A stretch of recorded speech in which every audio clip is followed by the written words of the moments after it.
If you lost your job or you're watching your industry shift under your feet, it can feel like the floor dropped out from under your identity. And the hardest part is this: most people treat jobs like logistics problems. Well, it's not. It is grief.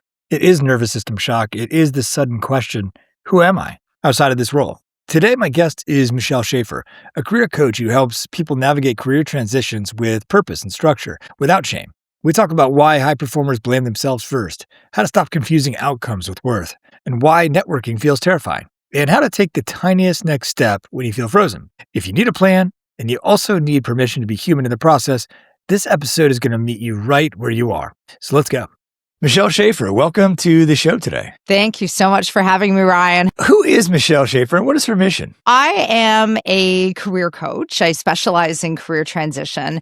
My aim is to really empower individuals to make healthy choices in their career, to help them navigate what, especially right now, is a very frustrating job market, help them figure out what they would like to do next in terms of their career steps, and help them build a plan to get them there. I mean, I like to think of looking for work as going on vacation, although not as much fun, Ryan. I'll put that out there.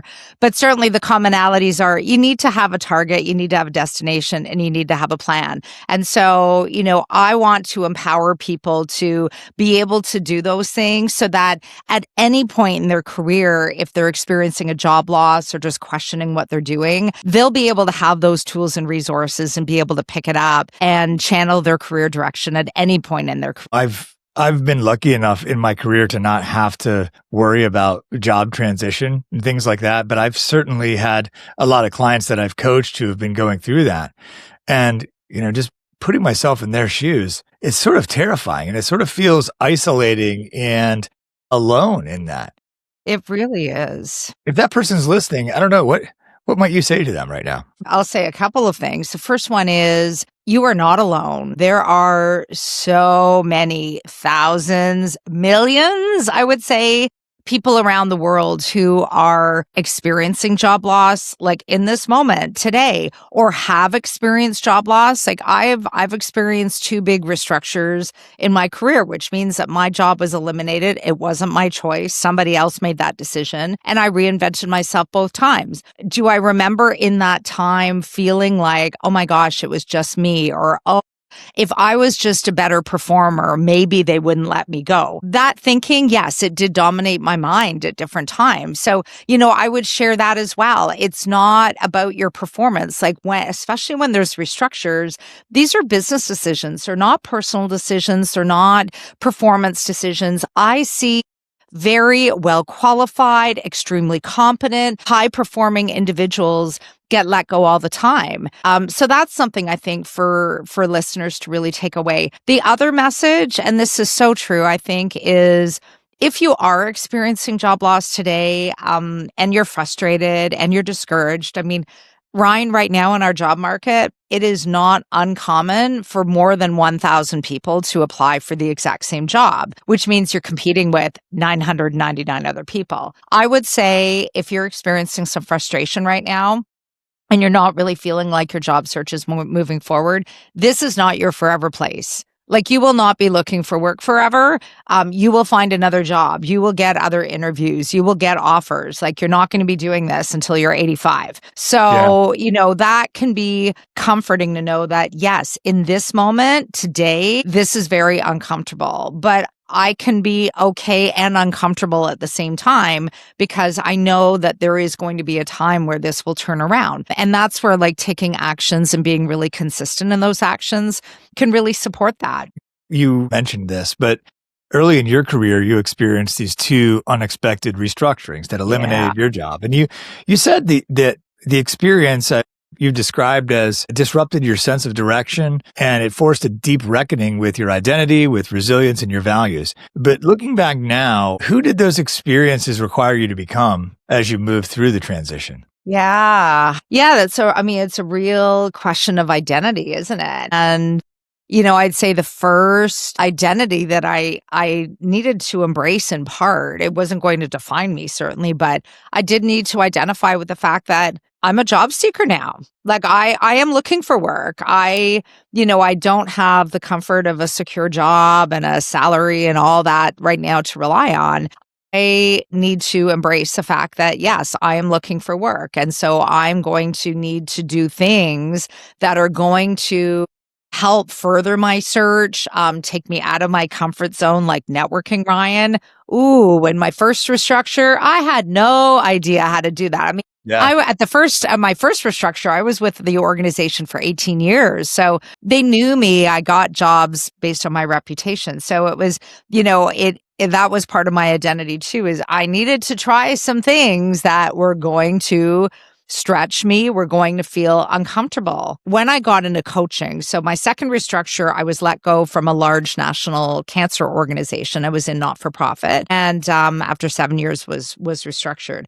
A friend of mine planted a seed saying, like one day when I still was employed, saying, I never understood why you didn't do this in your career. And at the time, I didn't embrace that identity of being a coach. But through, especially through, conversations with other people, other coaches, I realized although I did go on and get a certification, that was foundational for me to start my business. I was already a coach. I just didn't really know it because when I was talking to people, they helped me realize, you know what, Michelle, you've been coaching all along in your career. Maybe you haven't been called a coach. Maybe you didn't have an education to back that up, but I was already working with teams. I was working with individuals, volunteers when I was in not-for-profit. I was coaching and developing them. I like to think of I was coaching with a small C, no certification behind it. Now, obviously, I have a little bit more to bring to the table. But that was an identity shift for me. Like when I was starting to especially market myself as a coach, I needed to embrace the fact that I already was a coach. I didn't need a piece of paper really to share that. So there were a few shifts for me that really all resulted from restructuring. I'd say that was like, it shook things up. It was a wake up call. Had it not been for those restructures, would I still be in the same place, like in financial services? Maybe. Yeah.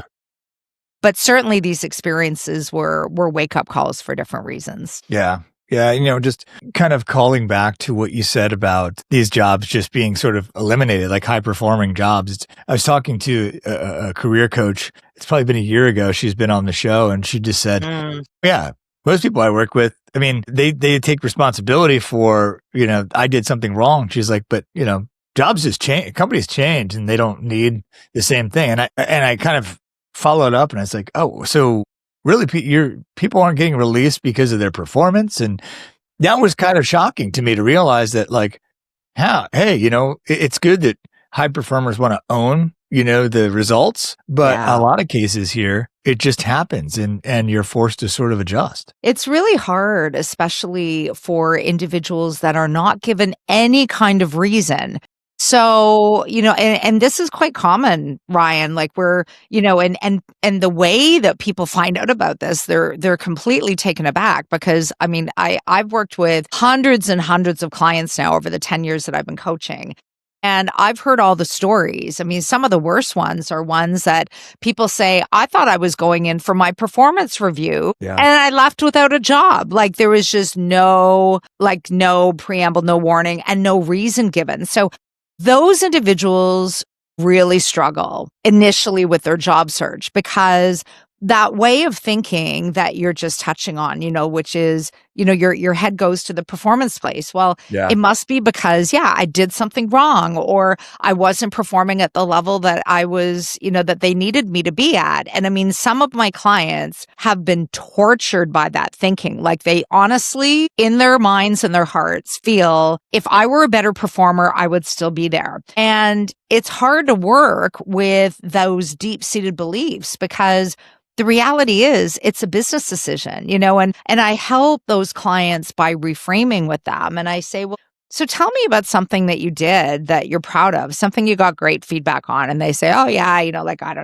love this project. And, like my manager, gave me the kudos and the clients, were completely up to date and blah, blah, blah. And I say, so is it possible you have other things that you're proud of, other things that you did that added value? Well, yeah, of course they did. So it's helping people realize that even through the experience of being let go, all of your achievements don't go away the moment that you walk out that door, virtually or physically, because a lot of terminations are done virtually over Zoom, and Yeah. those are particularly yucky too. But just remembering what you did offer can really help and support you in a job search and help you realize that, yeah, this was a business decision. It sucked, and I still don't really understand why, but it happened, and now it's time to move on. And it can take a long time to get there for some people. Yeah, I think, like I said, there's something to be said about that ownership, but that sometimes that ownership can sort of be the stumbling block. Yeah. Yeah, I'm curious about you said a friend sort of said, why don't you get into coaching at one of these? Yeah. I wonder, what was your experience like beforehand thinking about coaching? Because I know I had my own experience and I was like, oh, well, I thought it was like an accountability coach. And that's not what, somebody who was going to like send me texts and things like that. And I had my first coach with that sort of thought process. And it wasn't that at all. I wonder what the experience of learning about coaching was like for you. Yeah. I mean, I would take it back to how I initially thought about coaching, which is going back a long time. I mean, coaching has evolved quite a lot, right? And there's a coach for almost anything that people are working on these days. Like, yeah, I'm a career coach specializing in transition. I also wear a leadership coaching hat, but there's health and wellness coaches. There are relationship coaches. There are parenting coaches. There are like money coaches. Like, I mean, it goes on, right? So like, back in the day, like years and years ago, I do remember thinking, oh, well, if somebody's working with a coach, it's more like performance related. Like they've been set up with a coach to improve in some area of their job, of their skill sets, any of Mhm. those things.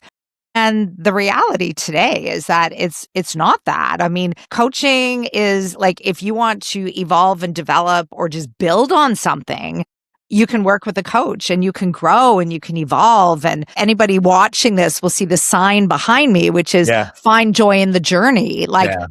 that's life, right? Like we're always learning and growing, and we do need to find joy in that. A coach can be that conversation partner and that guide. So I'd say that was, like that was a bit of a shift. And that shift came for me when I had the opportunity to work with a coach. This is well before my friend planted this seed. When she went through her coach training, and I had to do this too when I went through mine, you need to work with volunteer clients. So people who are not going to pay you, but people you can like quote unquote practice on. And my friend, like, because we were like, and we are still today, like really good friends, it's never good for a coach to coach a really good friend. Like, because you come with like past history, you come Yeah. with a bias. Like, coaches Yeah. are human. So she set me up with a friend of hers also in her training. So I had a chance to experience coaching, and I realized, hold on, there's nothing performance driven actually in this at all. Like it's about, really being honest with yourself and thinking, okay, like what is an area in my life where maybe I just struggle a bit? And it could be something like, going to sleep earlier. Like if that's dogged you, that's Yeah. dogged me for years. Yeah. I'm working on that one right now. So see, coaches Yeah. always have their Yeah. stuff to work on too. But whatever it is, you isolate that and then you work with a coach to really grow and evolve in that topic, in that goal. And when I experienced the coaching like as a volunteer client, I realized, wow, there's a real transformational element to this that is nothing about, okay, you're a C performer and coaching is going to take you to be a B performer. That's not it at all. And so that just really opened up my mind. So when my friend planted that seed, even though I was gainfully employed, I loved my job. I mean, I was working with people supporting a cancer cause, like volunteers and other staff. And I had no intention of moving. I loved my job. I had negotiated Yeah. a 5-day-a-week job to 3 days a week when my kids were young so I could be at home with them Yeah. more. But then when I lost that job, it made me realize, yeah, you know what? Like maybe coaching, like maybe this is the universe telling me, okay, go and check this out. And because I had such a positive experience with coaching, my friends planted seed combined with my experience made me realize, okay, this is something I should explore a bit more. And I did. And the more I explored, the more I realized, yeah, this is something I don't just want to do off the corner of my desk. I want to do in a more fulsome way. Yeah. Yeah. The really, really rich explanation there. Thank you for that. I Mm. think I've shared this story on here 100 times, but I had a background in psychology, and when I thought coaching was going to be this accountability partnership thing, and I remember my first coaching session. I'll never forget it, but I use it kind of as a way of thinking about my initial interactions with people. As I was like, I want to be more productive, and he was like, Yeah. oh, that's great. You want to be more productive? Okay, what is that going to do for you? And I was like, what do you mean it's going to make me more productive? Okay. And so let's say you're more productive. What then? And I was like, I guess I'll get more done. Yep. Yep. And what's that going to mean about you if you get, and I was like, and what he was pointing at is like productivity, you're like measuring the widgets that you're making to your worth. Like that was, and I was like that. And at the time it was like frustrating. I was like, well, this isn't going to work with working with you. But I was like, oh, wow, if you really want to address that issue, well, because that was sort of a distraction from the real thing. And Yeah. I just thought, wow, this is, I was familiar with therapy and things like that. I was like, this is powerful. And Yeah. it really became a transformational sort of experience that really was sort of a huge transition in my life. And it sounds like it sort of was like that for you. Oh, it really, really was. Like, and I joke with people that like I'm 56 now and I got into coaching like 10 years ago, which is hard to believe. Yeah. Just this past summer, I celebrated my 10-year anniversary in business. But, University. I joke with people that at age 46, I finally figured out what I was going to do when I Yeah. grew up. Yeah. Like, and I would never look back. I mean, I love working with individuals on that transformational aspect. And, it's really interesting your story there, Ryan, and your experience with that first coach, because your coach was getting you to describe what does productivity really look like for you? Like, how do you know you're there? How do you know you've crossed that finish line? And if you don't know what it looks like or what it feels like or what it means to you, you're never going to know that you get there. You'll never get there. So, I love working with that like idea of like what is it that you're striving for? Yeah, how do you know that you've made it? And for people in career transition, it's really being by their side to help them navigate like big shifts in their career. Like there are some people I work with, they come to me and they say, I'm a software engineer. I know I want to still be a software engineer, so I'm going to keep looking for that work. Okay, like we're already at that point. We're going to build a plan to get there. But the vast majority of people, especially when they've experienced a restructure, they say, you know what? Like there's something waiting backstage in my life. And I just don't know what that is. And I feel like this experience of losing my job is now opening me up to explore things that maybe I hadn't explored before or hadn't even thought of before. Yeah. And I'm always amazed when kind of like a bit of a light bulb goes off for some people when we're working together, we're exploring new paths. And I give my clients homework. So there's always like some tactical pieces that involve like research, talking to people, reflection questions, all of that kind of stuff. But to see that bulb go off and for people to say, you know what? Like I didn't even know that this path was open to me. Like I didn't think that I had the skill set to go in that. And just to have a guide is so helpful for people. And it really does transform them. Even just seeing somebody move from being completely not confident in the start of their job search to networking with ease and interviewing with confidence, which all takes time. It's a journey. Yeah. It's so rewarding to see that. And what's even more rewarding is when people come back to me. Like I really try to keep in touch with my clients, even when they wrap up their work with me, just to see like, how's it going? How's your search? What's going on? And I love the stories of when people come back to me and they say, oh, like I landed, this is what I'm doing, working with you really helped to get me there. And like I was working with somebody very recently and he was unemployed for more than a year. And he had like maybe 2 interviews in that time.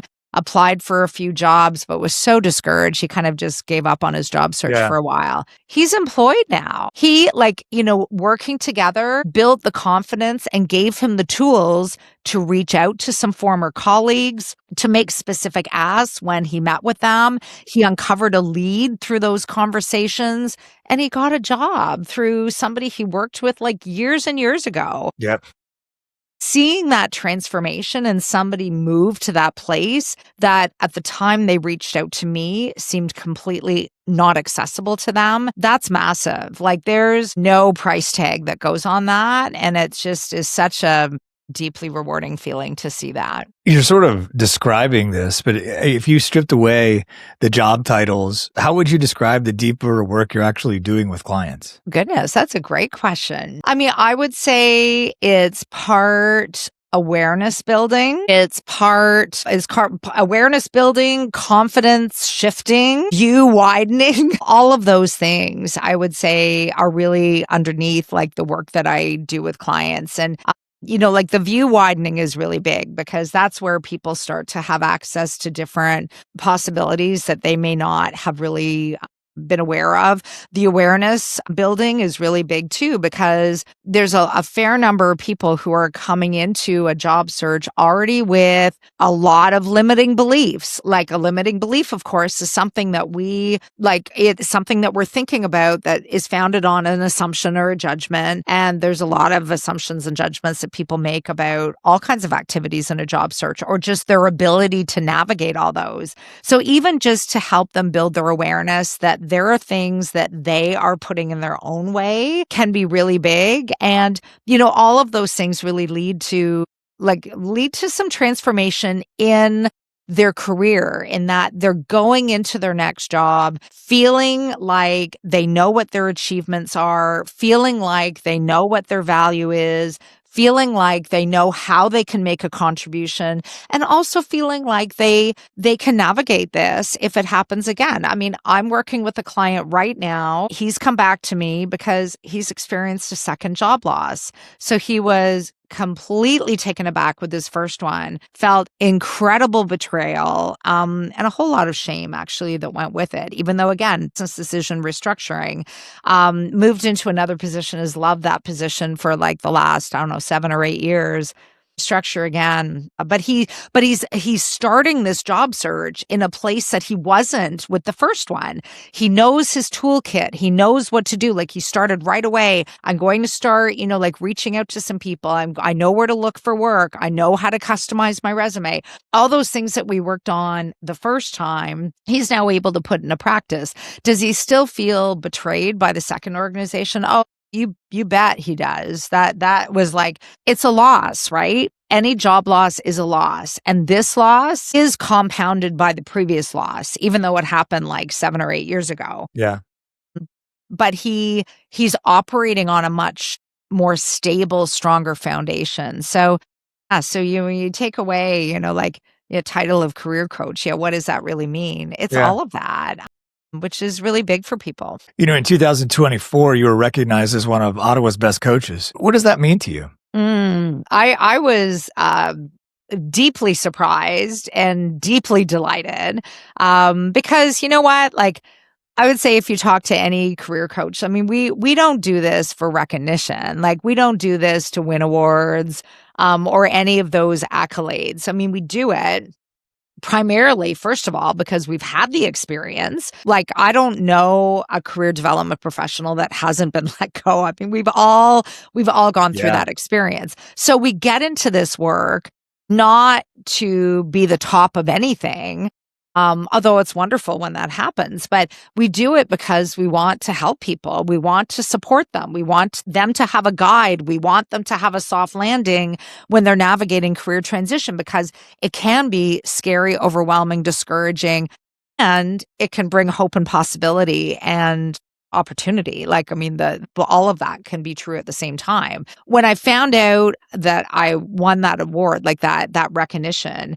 the first thing I did, like kind of on LinkedIn, was I want to thank all my clients because, it's because of them that I'm able to do this work. It's because of them that I love this work, that I feel that reward. And it's because of them I'm able to share their stories with other people and, inspire them and just help them realize like they're not alone in this. So it was wonderful and humbling. Like it's all at the same time because you don't expect it. That's not why you do this, but certainly it's still nice just the same, but it's due to my clients. I mean, I always say to people, like they'll come back and say like, thank you so much, like you helped me get this job, and I'll accept that I played a role in that, but I always say to them, you did the heavy lifting. Like, was I customizing your resume? No. Was I preparing for interviews in advance? No. Was I reaching out and having coffee chats with people to explore possibilities at companies that were of interest to you?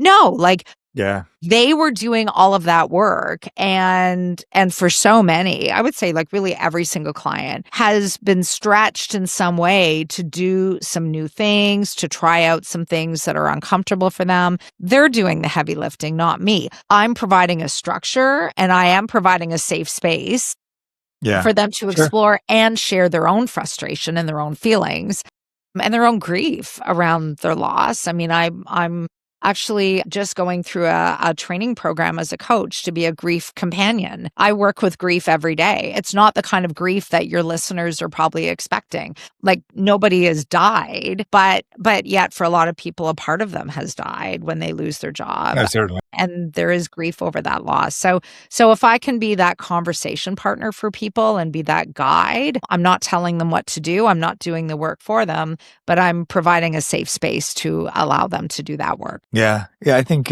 one of the most transformational things that I probably experienced in the coach training that I've had is that if you're doing it to get some need met, well, you need to find that need met somewhere else. Like you do coaching because it works, because it helps people, and it comes from a good place. But, get that need, like you said, you're not doing the heavy lifting. You're creating a space for them to sort of be able to explore that. And that's sort of invaluable. Absolutely. Yeah. Yeah. I mean, and it's interesting because there are some individuals who approach coaching thinking I'm going to tell them what to do, like thinking I'm going to tell them what to do with their career. Well, and I like what I'll do with clients in the beginning is like, I'll ask them, like, have you worked with a coach before? Because ones that have worked with a coach before have an idea, but ones that don't, like, I'll ask them like, well, what does coaching mean for you? Like, what outcomes are you hoping to realize through this engagement, through working together? And, if the answer is, well, I really want you to tell me what I need to do with the next steps in my career, it's like, yeah, we're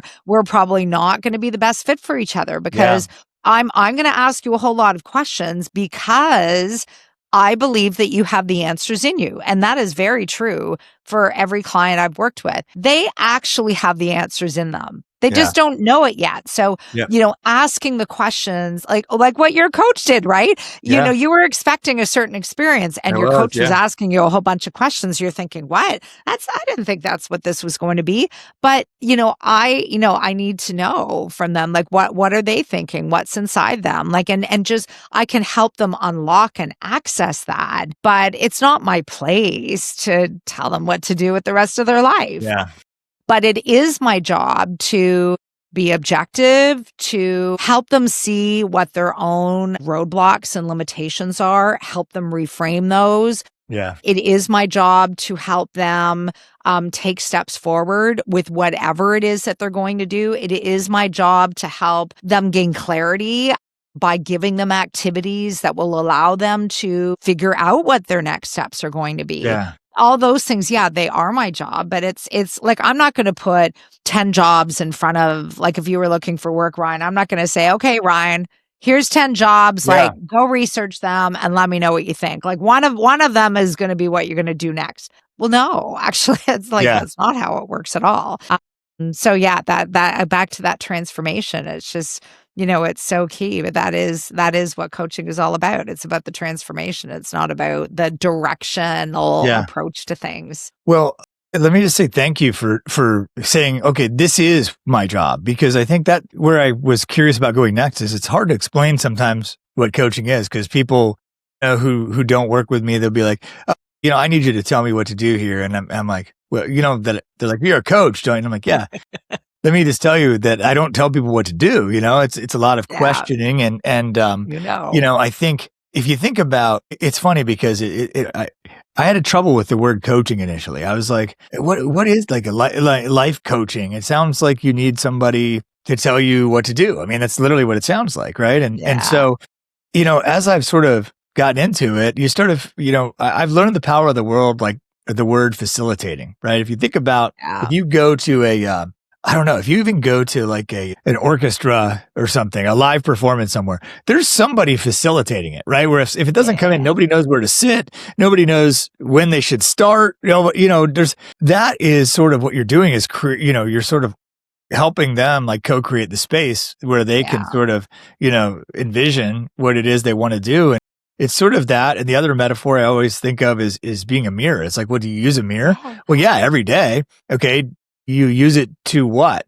Well, to look at myself and what you see parts of yourself that you can't see without it. Right. I mean, exactly. that's what it is. And that's sort of the power of it. And it's sort of one of those things where it seems like so mundane or something. Yeah, and yet it's not because, for individuals, and I mean, you've got these stories yourself too, right, Ryan? Like, when somebody comes to you and like they're oftentimes like they're stuck or they're questioning things. Like, like for most people, they've already tried some things on their own and haven't really gotten the results that they wanted to get.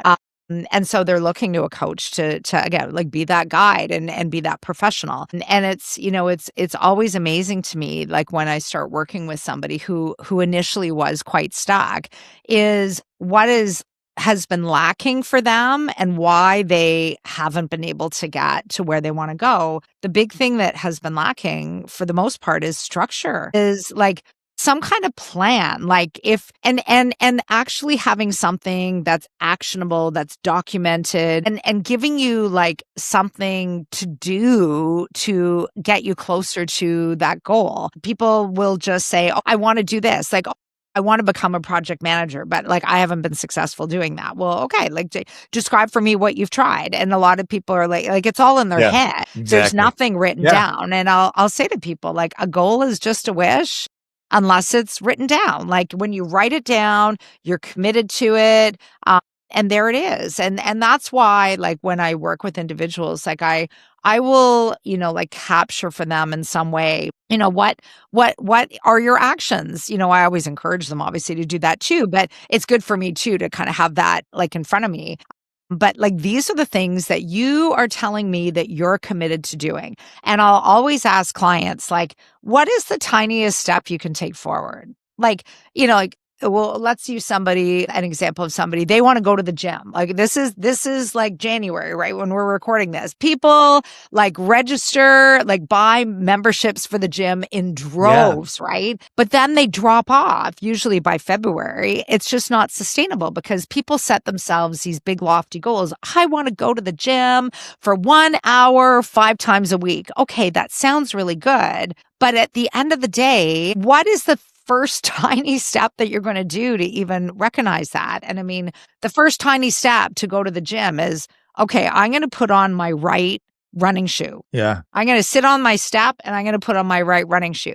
Well, guess what? Chances are, if you put on your right running shoe, maybe the left one will follow too. Okay, now I've got both my running shoes on. Well, what am I going to Yeah. do? Okay, I can go, like, I can do a few things. I can go to the gym. I could even go for a walk. Maybe you don't have time to go to the gym, but I have time to go for a walk for 5 minutes. Yeah. Something is always better than nothing. And we beat ourselves up because we set these crazy goals and they're high and they're not documented and there's no structure. And then we wonder why we don't get there because Yeah.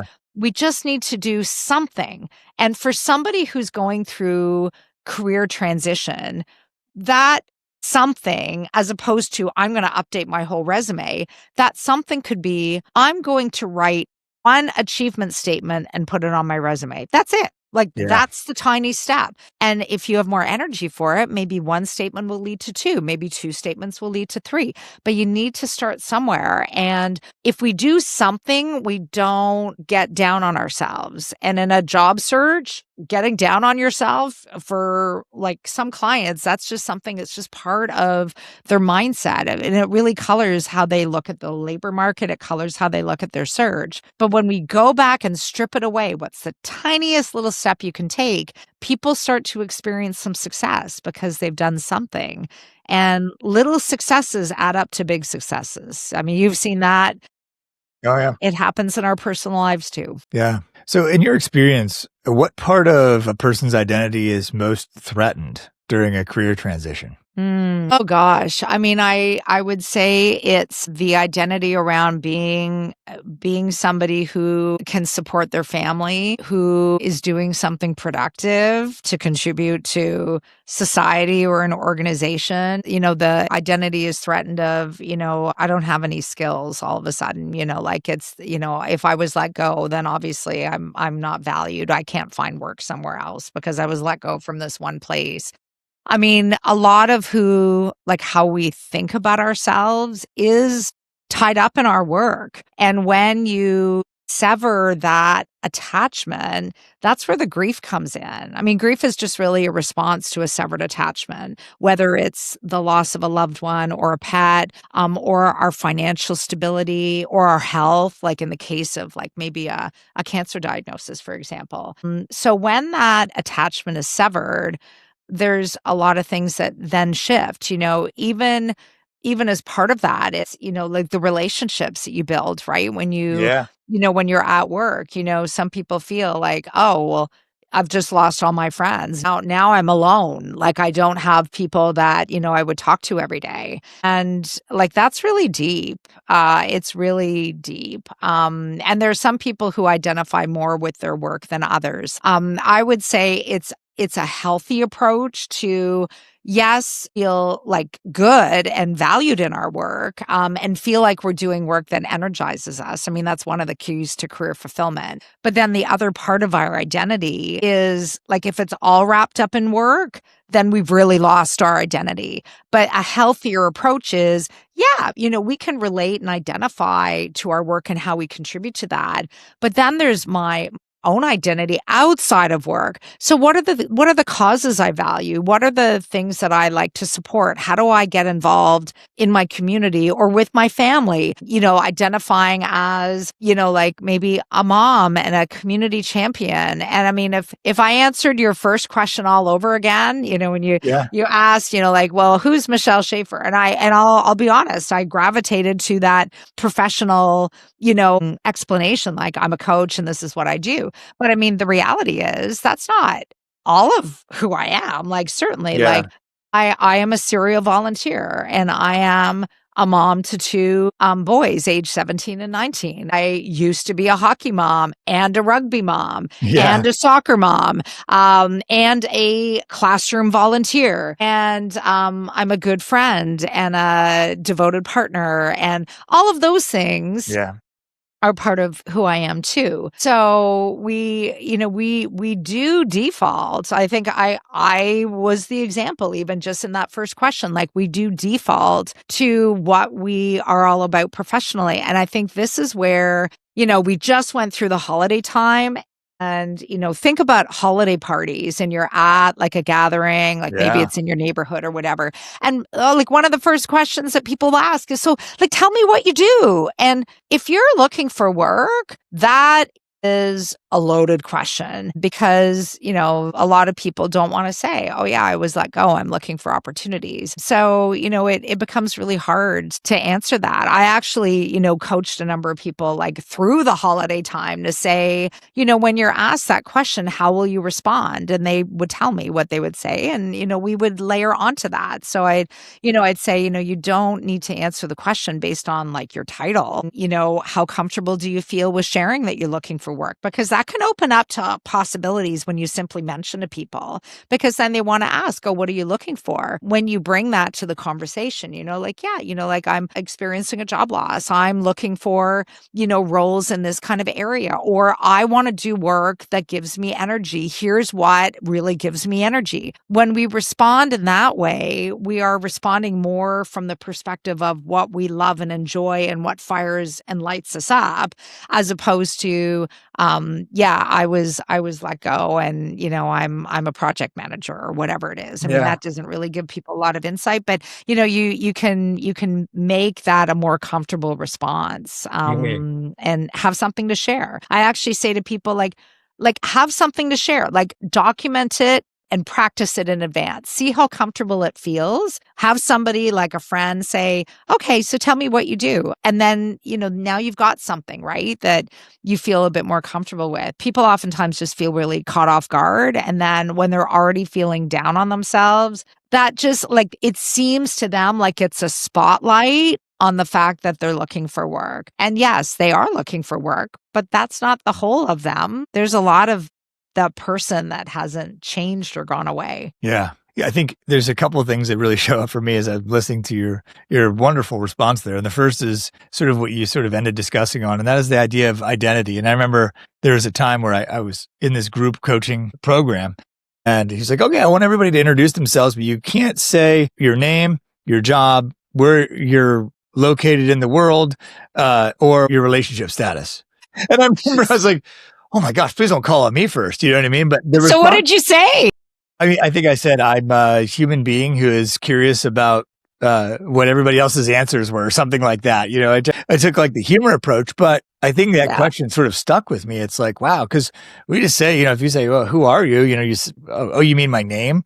And then it's like, well, no. Oh, well, my job is this. And it's so funny to think about Oh, yeah. what because I think our own experience, like if I think about who am I don't think about those things. You know what I mean? I think about like something, I don't know, a little bit deeper than that. Yeah. I think Interesting. the other thing, there was another thing. Now it's gone.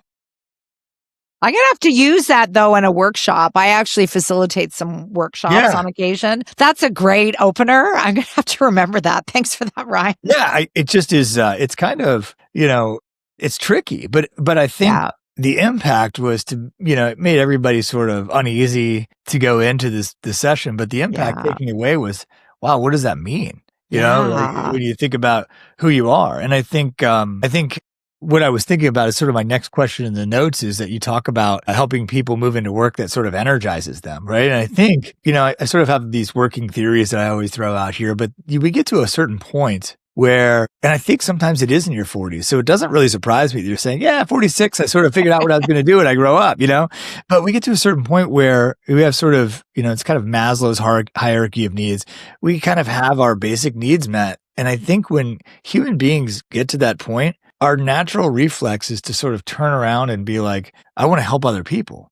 Yeah. And that looks different to different people. But I wonder if Yeah. that was at least adjacent to your experience. For sure. I mean, and that was certainly my first thought when I was restructured the first time because, I was in financial services for 18 years and I went into not-for-profit. And I'll be honest, actually, my it was a different kind of planted seed. Like going into coaching, it was my friend Val who planted the seed. But moving from financial services to not-for-profit, that planted seed came in the form of a book called Answering Your Call. And the author's name is John Schuster. And what the book, and I read this when I was still employed in banking, and what John as the author really encourages you to do as you're reading is to think decade by decade of your life. What have you been called to do in different stages of your life? And I realized the pattern was so clear for me, which is I have been a serial volunteer from the age of 12.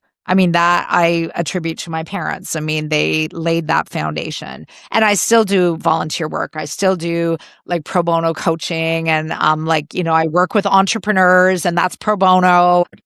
I think, like the other part of that, I think the fact that when that question was asked in that session and that people were uncomfortable, that discomfort is illuminating. Like it illuminates how we relate to ourselves, how we would talk about ourselves. And, when you strip away the common things that we tend to rely on, it does call into question like, well, yeah, who am I outside of what I do, where I live, how old I am, or like any of those kind of things. So a really interesting exercise. I definitely will use that in other workshops. I think that's amazing. I'm sort of realizing this now, Michelle. I'm thinking, I think I went on. I actually started. I started a blog called Who Are We? Like dot blog, like, and was just thinking about this question. I was like, well, what does it mean? Because, I think, I don't necessarily think that I don't think your identity should be related to your job, like necessarily, but it should have an opportunity for like your sort of, who you really are to come out and be expressed maybe through your values. And I haven't really thought about this, but I think Yeah. it did sort of shake the foundation and it was just a sort of a passing kind of, I'm going to make you uncomfortable sort of question, but it really was powerful and stuck with me. Totally. Well, and I think too, like the one thing that I think of as we're talking about this is, believe it or not, your LinkedIn headline. Like I'm when I say your, like all of our LinkedIn headlines, because the LinkedIn headline defaults to your position title. Like if you didn't do anything with your profile, it would just pick up like, well, what are you doing now? And it's going to stick that in your headline. And when I talk to clients, I say, when that happens, that's like you're being defined by your work. You're Yeah, being defined by your title. And none of us literally. need to be defined by our titles. The another way to think about that LinkedIn headline is talk about the value that you offer. So for me, if I don't say I'm a career coach, I can say I empower people. Like I empower people to make healthy choices in their career, to move forward in a job search. I'm not saying, like what I do, like, yeah, I review resumes and give feedback and do interview coaching. Yeah, I do all those kind of things. But at the end of the day, if you strip everything away, what's the foundation? Well, what's underneath that is I'm really giving people the resources and the tools and building their confidence to be able to fly on their own. I mean, Yeah, I don't want anybody to be dependent on me for the rest of their life for every single job sure. that they ever applied to. So when we start to think of ourselves, yeah, not in terms of those like more like tangible pieces and more in terms of like, what do we really do? Like when people are around us, what does that mean for people? What do we contribute to their lives, our conversations, any of those things? Now we're getting closer to, well, who are we actually and not our status in other ways. Yeah, yeah. I wanted to transition a bit here and talk about your Yeah. book. So in Oh, sure. 2025, you had a book come out, and I know. it was called Cultivating Career Growth, Navigating Transitions with Purpose. And I Here it wondered, is. Hey. awesome. And I wonder what was happening in your life or your work, if anything, that made it necessary to write. That's a great question because my partner has been encouraging me for a while to write a book.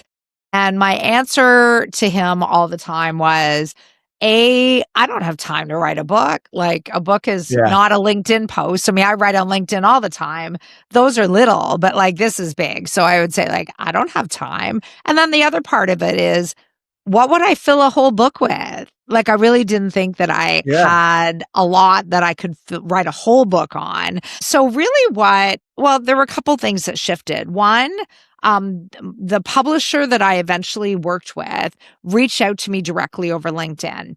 And I'll be honest, other publishers reached out over LinkedIn for probably the 2 years prior. And what did I do with all those requests? I deleted them, like, because I just had I wasn't open to it. I'm like, no, this isn't for me. Like, no, yeah, forget it. But it yeah, was something about how her name is Larissa, how Larissa reached out to me that made me think, okay, you know what? I've been dismissing these all the time. I need to be more open to it. Like, let's just go into the conversation and see what happens. Well, then, our half an hour turned into an hour and a half. And I said to her, if I'm going to do this, I want to do this with you. And I realized, okay, like, so I found my person. That was a big part of even thinking about doing it. But through our conversation, she really helped me realize, like, you have a lot to say. Yes, you can fill a whole book. I mean, and the reality was, because I was already sharing like tips and strategies like through much shorter LinkedIn posts, I already had a lot of material. Like I had all that. And the other motivation behind it was, when I was let go the first time, I didn't really have a roadmap to help me get from the place I was, which is, oh my God, I lost my job, to finding out what I wanted to do and then figuring out how to actually get there, like developing the plan. So I wanted to, like, I felt like I was in a position through my personal experience, and certainly after years of coaching, I've worked with many clients, to, like, I realized I have the roadmap to share. I'm using this roadmap already day in and day out with different clients in different sectors at different levels of the organization. So, I did have something of value, and I think, like, that was something I needed to wrap my head around, because honestly, I really didn't think I could do this, or I wanted to do it. And I realized, you know what? If I write this book, I'm going to be giving people like a treasure chest and a toolbox full of insights through client stories, because every chapter in my book starts with a client story and ends with a client story, actually.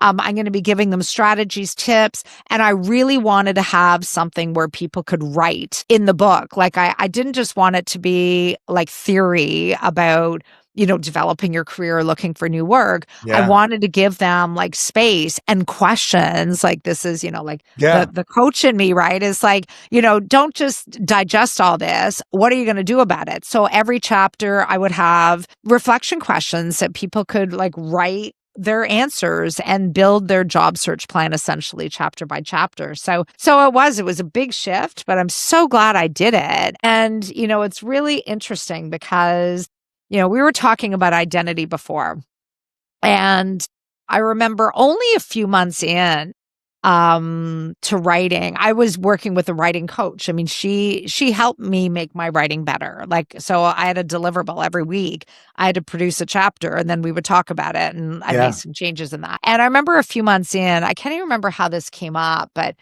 maybe it was something like me saying, "Oh, like, like, I look forward to calling myself an author when this is done." I think that's how this conversation started with her. And she said, "What do you mean?" Like, she said, "You're an author already. Like you don't need a physical book in your hand to call yourself an author." And she even challenged me. She took it one step further. She said, like, "I dare you, like, I dare you to put this in your LinkedIn headline that you're an author, because you are, like, and you're an author.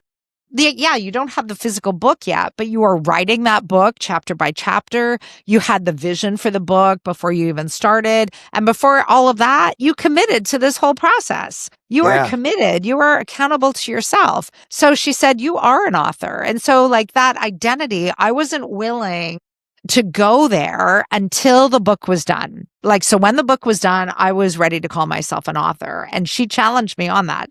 "You're an author already." And I would say for a lot of people in transition, that lesson can apply. You don't have to wait till you get your next job to, think about what that identity is. Again, like, what is the value? What are you bringing to the table? Like, that's your identity too. So a big, big lesson and really interesting Yeah. conversation with her.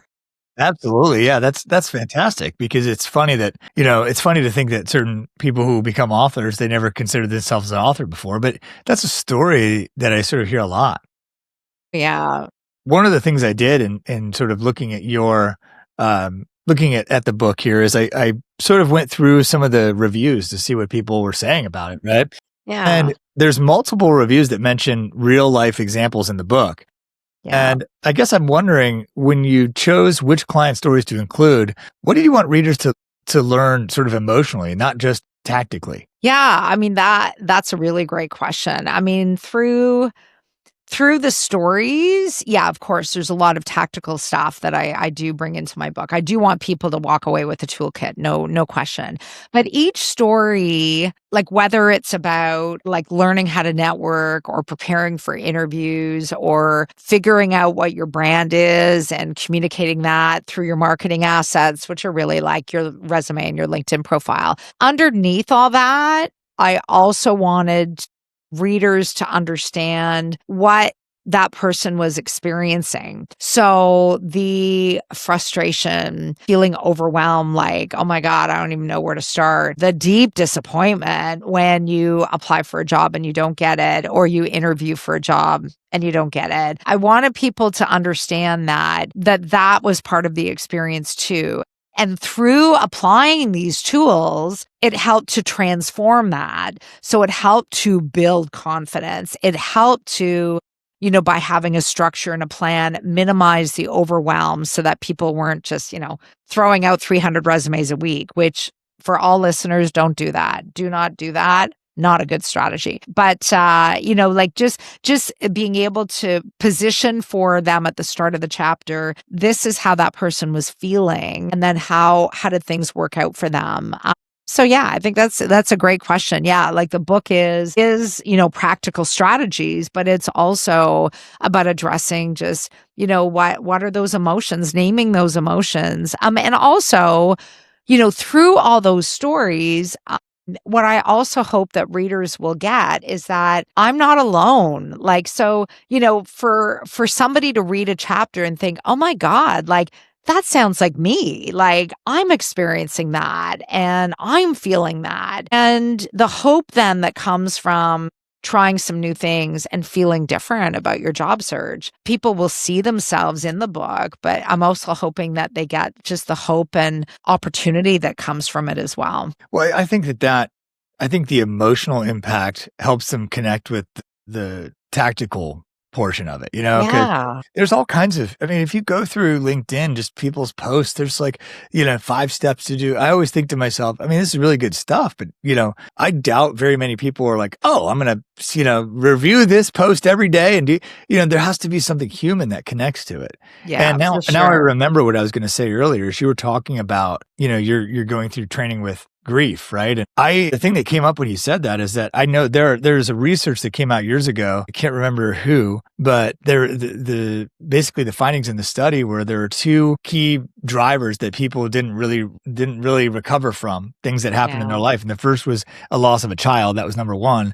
But the second, which is a very close second, was chronic unemployment or unexpectedly losing a job. Wow. And Yeah, that's and huge. so, it shakes us at our core. Those are the 2 things that this study sort of identified. Yeah. It really is grief. It completely is. And I would go one step further to say that job loss is oftentimes disenfranchised grief in a way that people don't understand that it's grief. So, or understand that it's a actual loss. So, like when somebody close to you dies, like there's a certain response from people and they, there's an element of that. Yeah, people go on with their own lives and maybe those touch points become less over time. But for the most part, like, for a while after somebody's experienced that death, they have people reaching out to them like, how are you? Like, what can I do for you?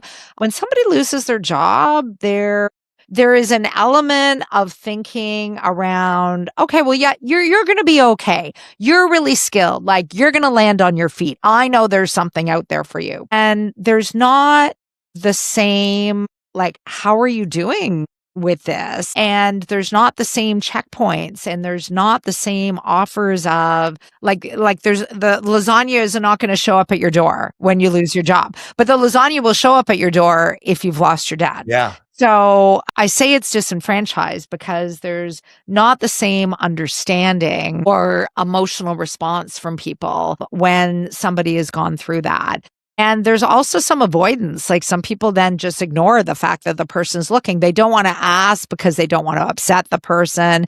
And then the individual who's looking for work, now they feel like, oh my God, like my circle's kind of abandoned me. Like nobody's really checking in with me or anything. And it's just, people don't see it as a loss. Like I'm working with somebody right now, Ryan, so she lost her job. I mean, she's gone through other job losses, which, I mean, as that study shows, job loss ranks very, very high around losses that like deeply impact people. So just experiencing job loss on its own can rock somebody to the core.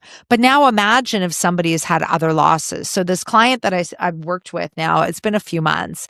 She, in the span of 1 year, lost her job. Her mom died. She had some health challenges and So loss of like health and mobility and all that. All those things happened in the same 12 months. So, like when she lost her job, it's just like, oh my gosh, that's something else. And it becomes that much harder because loss on loss is compounded. Like think of like compounded interest. It Yeah. grows. Yeah. Loss and grief grows with every new loss that we experience. And it's very, very possible and does oftentimes happen where a job loss like uncorks the feelings around another loss. It could be another job loss, but it could just be a loss of like anything that was deeply important in our lives. So yeah, like just, holding space for people. I do find that that's influencing my work now, like going through this program. And it is a coach development program. And it's really interesting because when I signed up for this program, I had the aim of helping, like basically building some new grief language to support people who have lost their jobs and to hold space for them in a way that maybe I think I was always doing that, but I recognize I also had their agenda in mind, which is they're looking for new work. So yeah, we're going to talk about their grief, but then we're going to move on to the tactical stuff. Now, my approach is a bit different because of that. But when I signed up for this program, I did have that professional development in mind.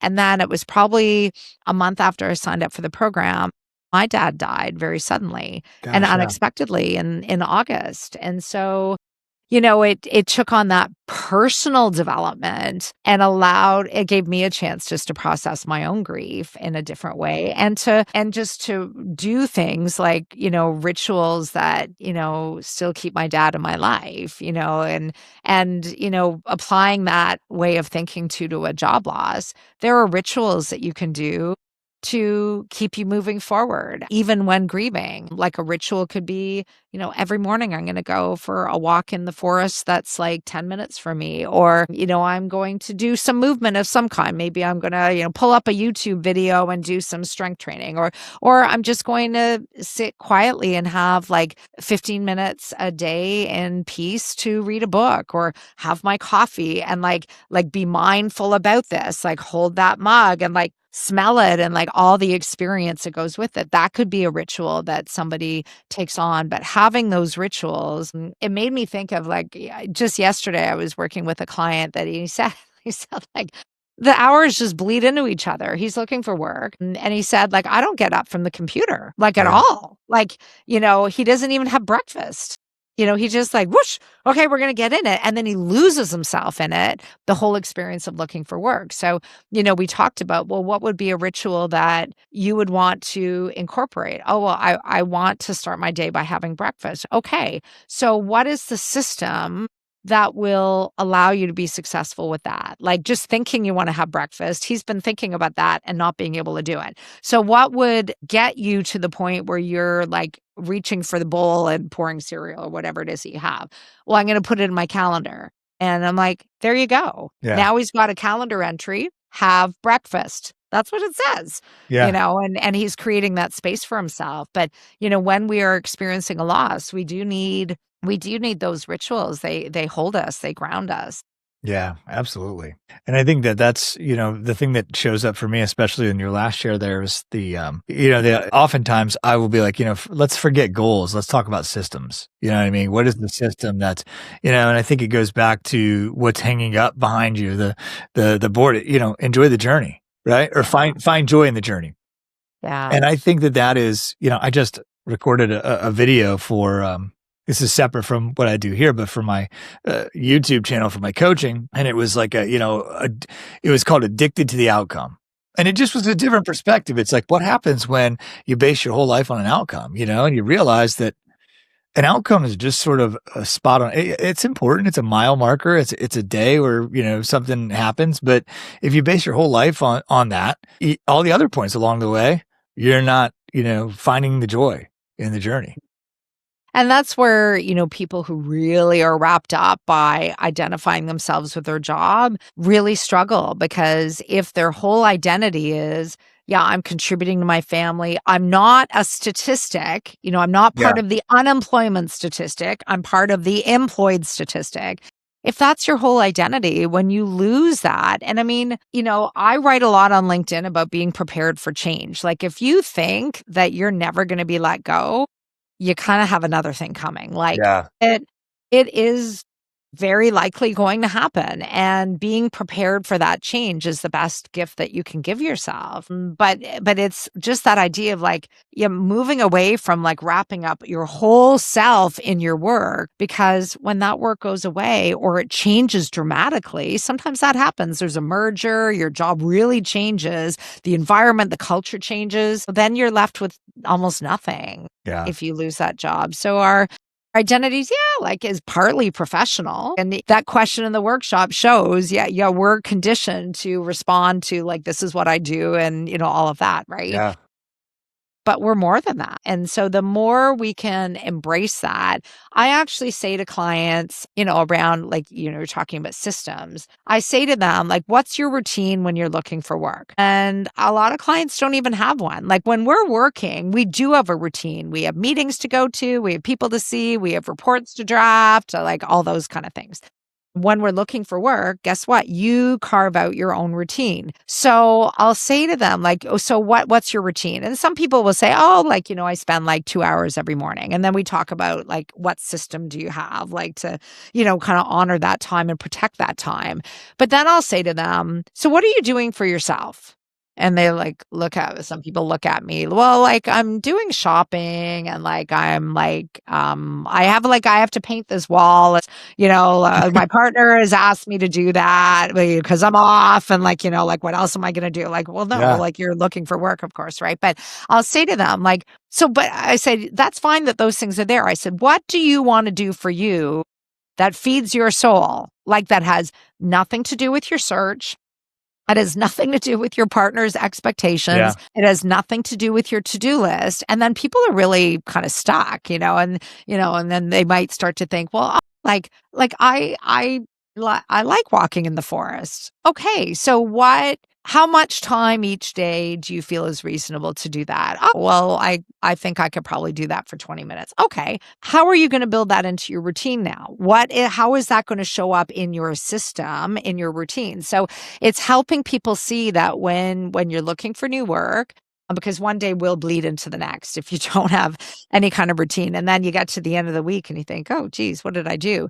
But actually, like, build that routine. So this amount of time is for my job search. This amount of time is for walking in the forest. This amount of time is for painting the wall or whatever it is. But make sure that you do something every day that gives you joy, because and I'll say to people, like, this is the time to do that. Like, if there is something that you always wished you had more time for, but couldn't because you were working full time, Yeah. this is the time to engage in that thing.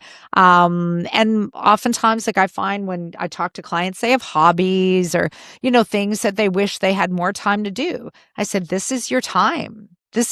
Yes, this sucks looking for work and you don't want to do Yeah. it, but it's also the time is a gift. Yeah. So use that time. If you scroll social media and watch Netflix all day, you're probably not going to get to do those things. Now, is it okay to do that temporarily? Sure. Like, you need to zone out. You know what? You got Yeah. to look after yourself. But if that becomes the pattern every day, it might be time to look at that pattern and think, what can I do for myself that I'm not doing right now? Yeah. What was one tip that you almost didn't include in the book because it just seemed too simple, but it was sort of profound in its simplicity? Gosh. Was there anything Gee, that showed up like that? that's a good question, because I really try to put in like as much as what's been helpful in the past. Like, I mean, I talk about, this is not your forever place. I talk about looking through your network, not Yeah. at it, to gain access to all those people that your contacts know. Mm. All of those things are in the book. What was something I didn't put in there? Should change. Because the more that we're in tune with what's important to us, like I do talk in the book about like 3 keys to career fulfillment, like doing work that gives you energy, working for an organization that believes what you believe in, and one that honors your non-negotiables or your deal breakers. Yeah. I do talk about, knowing that when you're in a job search, but can you like, is there the opportunity to know that much earlier than having to be in a job search? I'm going to say yes. I mean, these are things that we can be familiar with all the time. And just to know at any given point in time, like if something changed today, what would be some possibilities for me? I would say, yeah, that's not something I said in the book, but it is important is just get ready, always be ready. Always have a good idea of how you can contribute and add value. It's going to support you in your entire career, for sure. Well, I think that's certainly it seems so simple, like be ready for change. I remember early in my corporate career, I had such anxiety about getting fired that I'd go to work and calculate my vacation time and how much I had my savings.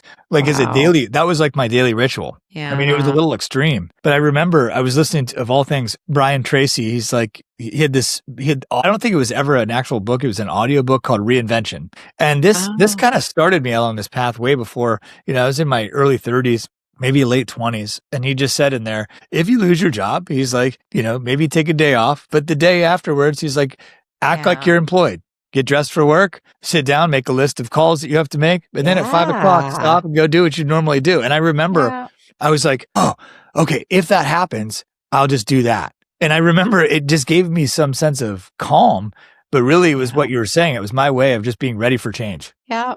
Yeah. And I mean, I'd say like in life, it's important to be prepared. In career, it's important to be prepared too. And just, like so many people just don't take those steps. And there's a lot of stories that I hear, when I work with clients and they say, I never thought that this would happen to me. Yeah. So that and then they're not ready, Yep. and then they're really panicking. Yeah. So, mitigate the panic, do some really good foundational work. Even just doing the foundational work and the reflection and a bit of that, like I call it in my book, there's a chapter called Hit the Pause Button, which is like literally just back away from everything and do some reflection. And I mean, my book gives the guided reflection, like the questions to ask yourself. But when we do that at various points, like in our lives, our life priorities change as we age and we engage in like just different things in life, right? Like so like I think of my priorities when I was in my 20s in my career are They're way different now, huh? different Yeah. now as a parent with two boys and Yeah. all of that. Always taking stock of what your priorities are today can really help you align your opportunities to what's really important to you, like in the moment right now. Yeah. So Michelle, if somebody's listening to this and they're like, wow, how do I contact that? What would it be like to work with Michelle? How might you direct them? Yeah, absolutely. So my website is a great landing page for all of that. It's mschafercoaching.ca. And there you will find a few things.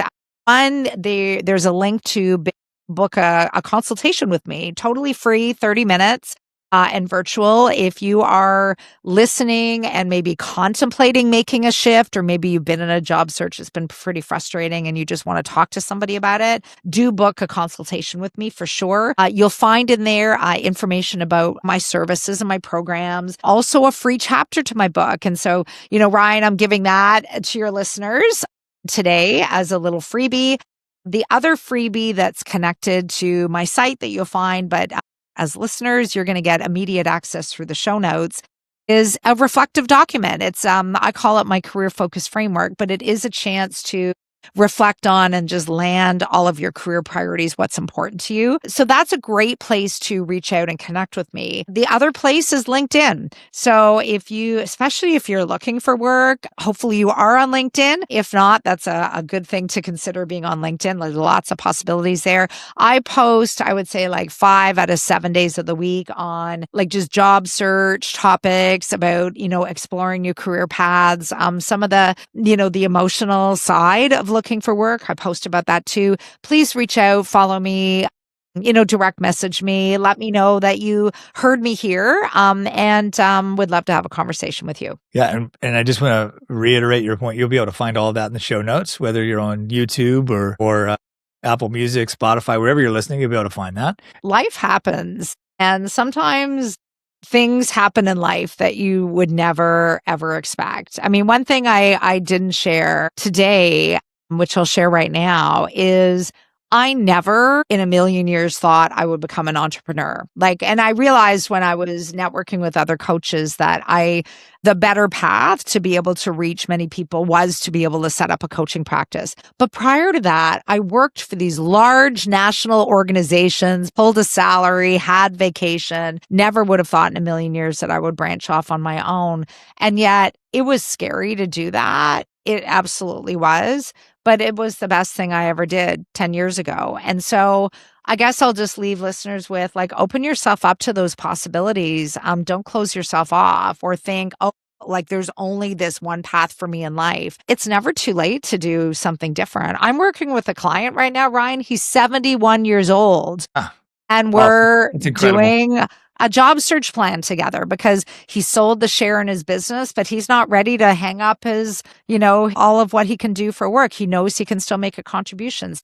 It's never too late. Open yourself up. You just never know where one of those paths will go. Well, I thank you for your wisdom and for your time today on the show.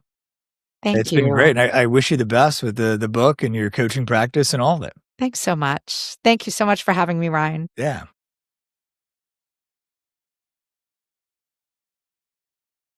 I hope this is one of those conversations that makes people feel less alone and more capable at the exact same time. Here are takeaways that I want you to hold on to. First, job loss is often a business decision, not a performance verdict. And second, it is real grief, and it deserves real language and real care. Third, structure changes everything. A simple routine, a protected block of time, and one tiny step can rebuild momentum when confidence is gone. And fourth, your title is not your identity. It is one expression of your value, not the source of it. Now, if you want to go deeper with Michelle, check out the show notes for msschafercoaching.ca, where you can book a free 30-minute consultation, grab a free chapter of her book, and download her career-focused reflection framework. And if you want support on the internal side of this, the identity, the pressure, the self-trust, I have 2 ways I can help right now. First, you can book a 30-minute coaching session with me at ryanwattslifecoaching.com/schedule, or you can grab and take and run your leadership scorecard at ryanwattslifecoaching.com/scorecard. If this episode helped you, subscribe and share it with one person who needs it. And if you're watching on YouTube, subscribe at youtube.com/@the personal success podcast. And Michelle, thank you for bringing both strategy and humanity to the table. Until next time, find the space to define you.